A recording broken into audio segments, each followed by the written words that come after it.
Hello, a very good morning to my dear students. Welcome to my channel Science Trip with Pallavi Sharma. तो हम discuss करने वाले हैं science के syllabus को ऑफ क्लास 9 के। ठीक है, इससे पहले हम थोड़ी बात करते हैं। आप स्कूल की ट्रिप पे गए होंगे, आप फैमिली के साथ ट्रिप पे गए होंगे, आप फ्रेंड्स के साथ ट्रिप पे गए होंगे, ठीक है। पर आज हम ले चलते हैं आपको साइंस की ट्रिप पर। ट्रिप पर आप क्या करते हैं बेटा? ट्रिप पर आप बिना बर्डन के चीजों को सीखते हैं, समझते हैं और याद करते हैं, ठीक है। तो उसी तरीके से हम साइंस ट्रिप पर भी साइंस को समझेंगे बिना किसी बर्डन, ठीक है। तो पहले हम डिस्कस करते हैं बेटा साइंस क्या होता है। साइंस क्या होता है? क्लास 8 तक आप साइंस को पढ़ते आए हैं तो आपको पता होगा कि साइंस क्या होता है। आपने क्लास 8 तक जो साइंस पढ़ी है वो कैसे होती है? कंबाइंड साइंस होती है। बट क्लास 9 से आपका डिवीजन हो जाता है, 3 पार्ट्स में आपकी साइंस डिवाइड हो जाती है, ठीक है। किन 3 पार्ट्स में डिवाइड हो जाती है बेटा? Chemistry, physics and biology. In class 9, science subject is divided into 3 parts: chemistry, physics and bio, जिसे हम बोलते हैं PCB। Okay, chemistry, physics and biology, ठीक है। तो पहले तो आप क्लास 8 तक साइंस पढ़ते आए तो आपको पता होना चाहिए कि साइंस का मतलब क्या होता है। ओके, तो साइंस क्या होता है बेटा? Science is the study of nature. हम जो पढ़ रहे हैं हमें उसका मीनिंग पहले पता होना चाहिए। तो साइंस क्या होता है? Science is the study of nature. Study of nature. हमारे यूनिवर्स में जितनी भी चीजें हैं जिसके बारे में हम पढ़ते हैं, इस नेचर के बारे में जो हम पढ़ रहे हैं वो क्या होती है? साइंस होती है, ठीक है। Science is the study of nature and it provide us systematic information of everything about the universe and nature is called science। इस यूनिवर्स में जिस भी चीज के बारे में हम सिस्टमैटिक इंफॉर्मेशन नेचर की मिलती है उसे हम बोलते हैं साइंस। आप क्लास 9 में आपका 3 पार्ट्स में डिवीजन हो जाता है, chemistry, physics and bio. So first we discuss chemistry subject. So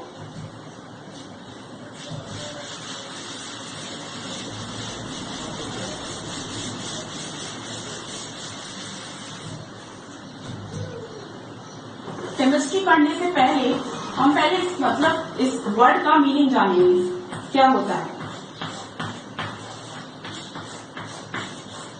chemistry. Okay, so what is chemistry?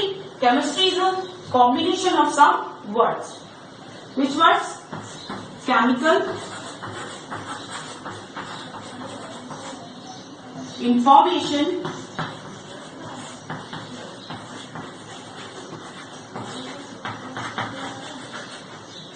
systematic,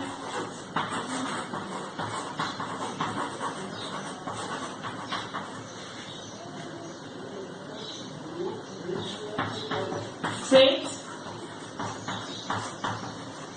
and yielding।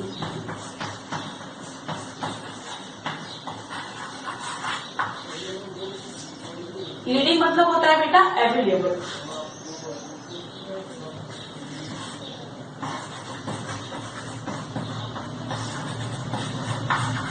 Yielding मतलब होता है अवेलेबल। अवेलेबल मतलब होता है उपलब्ध कराना। ओके, उपलब्ध कराना, अवेलेबल कराना, ठीक है। So what is chemistry? Chemistry is a combination of some words. अगर हम इसे साइंटिफिक वे में बोलते हैं, केमिस्ट्री के वे में बोलते हैं तो क्या बोलेंगे? What is chemistry? Chemistry is chemical systematic information of yielding traits। chemical systematic information of yielding traits, ठीक है। ट्रेट मीन्स होता है बेटा कैरेक्टरिस्टिक्स। किस चीज के कैरेक्टरिस्टिक्स? किसी भी सब्सटेंस के। अब हम बात कर रहे हैं केमिस्ट्री की, तो किस चीज की कैरेक्टरिस्टिक्स को हम डिस्कस करेंगे यहाँ पे? किस चीज की कैरेक्टरिस्टिक्स की बात करेंगे हम यहाँ पे? किसी भी सब्सटेंस की, मैटर की, एक्सेट्रा एक्सेट्रा। जैसा आप पढ़ते जाएंगे आपको पता चलता जाएगा, ठीक है। So what is chemistry? Chemical systematic information of yielding traits. Chemistry is a such kind of subject which provide us systematic information of any matter, substance. Okay? तो is called chemistry. अब आपने बेटा साइंस का भी मतलब समझ लिया, अब केमिस्ट्री का भी मतलब समझ लिया। अब आते हैं आपके सिलेबस पे। अगर आपको ये नोट करना है तो नोट कर लीजिए।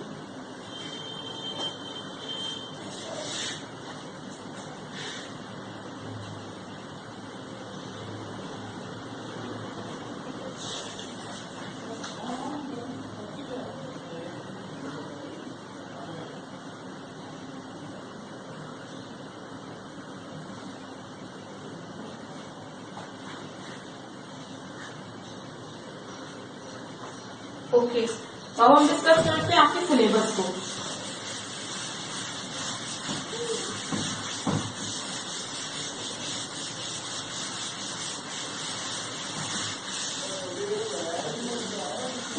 In class 9, the fourth chapter in your syllabus according to your NCERT book. So first one is matter in our surroundings.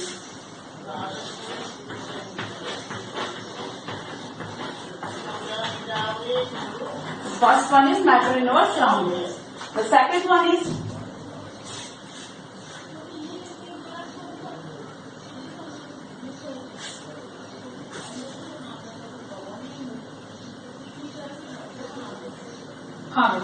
second one is matter around us pure. Is matter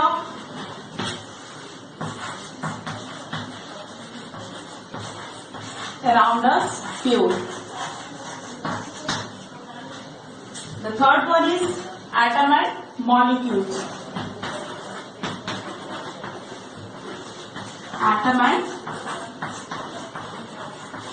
molecules. The fourth one is the structure of the atom. The structure of the atom. The structure of the atom. Okay. These four chapters in your syllabus according to your NCERT book.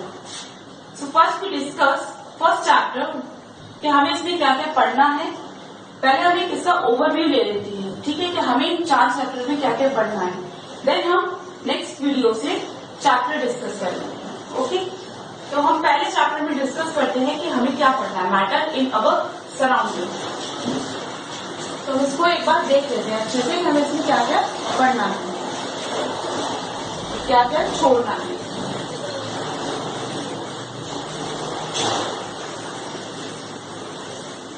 ठीक है बेटा, matter matter means क्या होता है? Matter के कई मतलब होते हैं, ठीक है। आप की किसी से लड़ाई हो जाती है, तो आपकी या आपकी किसी फ्रेंड की किसी से लड़ाई हो जाती है, तो आप क्या बोलते हैं? क्या मैटर हो गया है, ठीक है। तो ये वो मैटर नहीं है। हम किसी से बोलते हैं कि आप हमारे लिए बहुत मैटर करते हैं, तो ये वो भी नहीं है, ठीक है। तो ये मैटर क्या है फिर, इसको हम डिस्कस करते हैं।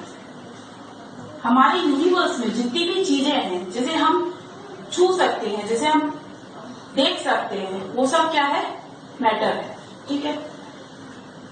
ये जो चौक है ये भी मैटर है, ये बोर्ड है ये भी मैटर है, हम भी मैटर से बनते हैं। तो each and everything in the universe is called matter, is made up of, is called matter. Okay,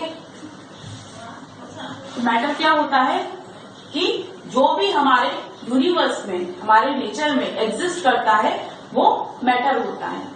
अब इसके दो प्रॉपर्टीज क्या होती है, दो कैरेक्टरिस्टिक्स क्या होते हैं, अगर आपको, तो इसमें हम पहले क्या पढ़ेंगे बेटा? इसकी डेफिनेशन पढ़ेंगे। ओके, द सेकेंड क्या पढ़ेंगे? States of matter. States of matter कितने टाइप्स के स्टेट्स होते हैं हमारे, ठीक है, उन्हें हम इसमें डिस्कस करेंगे। फिर हम पढ़ेंगे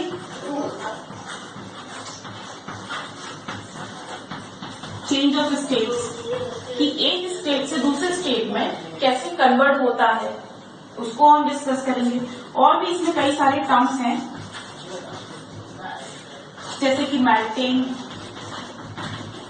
बॉइलिंग, इवेपोरेशन, सब्लिमेशन, इसको हम हमारे चैप्टर में डिस्कस करेंगे।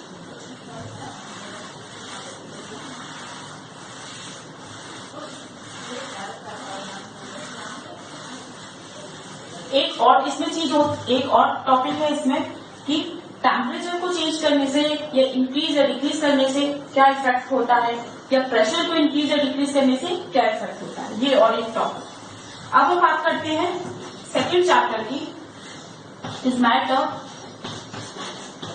Around the sphere. इसमें फिर से मैटर आ गया,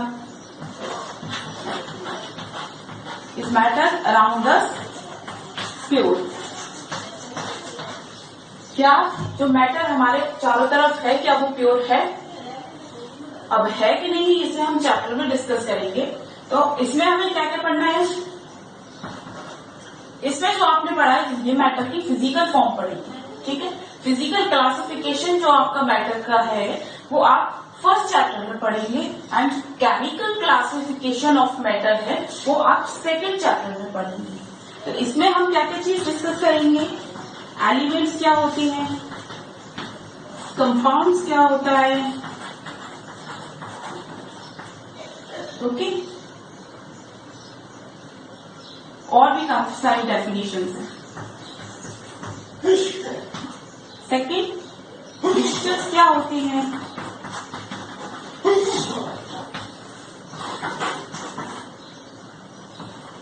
कोलाइडल सॉल्यूशंस क्या होते हैं, सॉल्यूशंस क्या होते हैं, okay.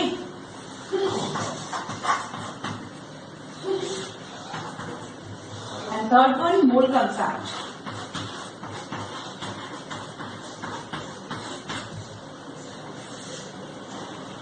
Mole concept very important topic in this chapter. ये सब हम इस चैप्टर में पढ़ेंगे। अब हम डिस्कस करते हैं थर्ड चैप्टर के बारे में।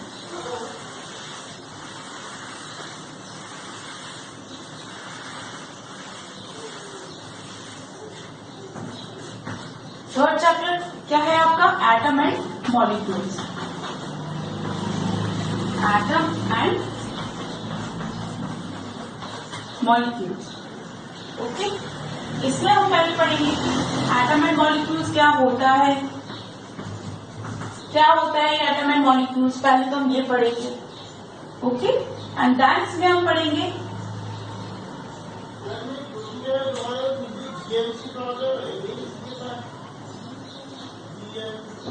जो बेटा आपका मोल कंसेप्ट का वो था वो आप इसमें पढ़ेंगे, ओके। सॉरी बाय मिस्टेक मैंने उसमें लिख दिया, उसे आप इसमें पढ़ेंगे, ठीक है। आप इसे नोट कीजिए जब तक।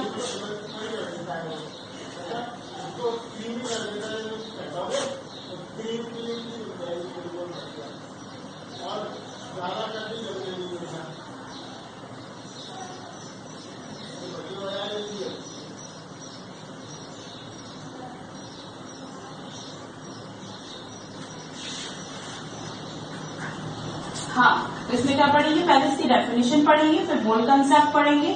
मोल कंसेप्ट सेकंड चैप्टर में नहीं है, आपके थर्ड चैप्टर में। And atomic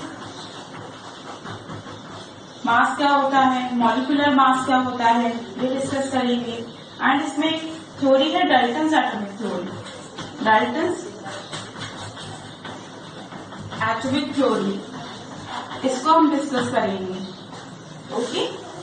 Now we come to the fourth chapter.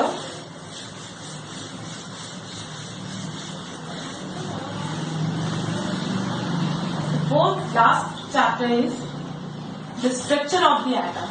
The structure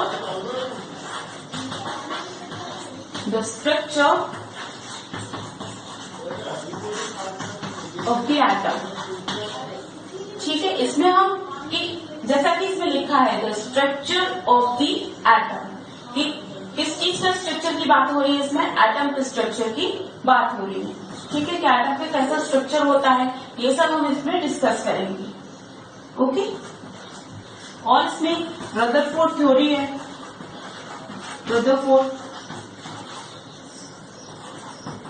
theory, और भी काफी सारी थ्योरीज है जो हम इसमें पढ़ेंगे। ठीक है, अब एक एटम के अंदर क्या क्या होता है, इलेक्ट्रॉन, प्रोटॉन, न्यूट्रॉन एक्सेट्रा, उस सब को हम इसमें डिस्कस करेंगे। ठीक है, तो ये तो आपके हो गई पूरे सिलेबस की बात। आपके पूरे केमिस्ट्री के सिलेबस में, आपके पूरे साइंस के सिलेबस में आपके केमिस्ट्री के 4 चैप्टर्स हैं। कौन कौन से हैं? Matter in our surrounding, matter in our surrounding is matter around us, pure, atom and molecules and the structure of the atom. ये तो आपका पूरा ओवरव्यू हो गया आपके सिलेबस का। अब हम नेक्स्ट वीडियो में बात करेंगे आपके फर्स्ट चैप्टर की, मैटर इन अवर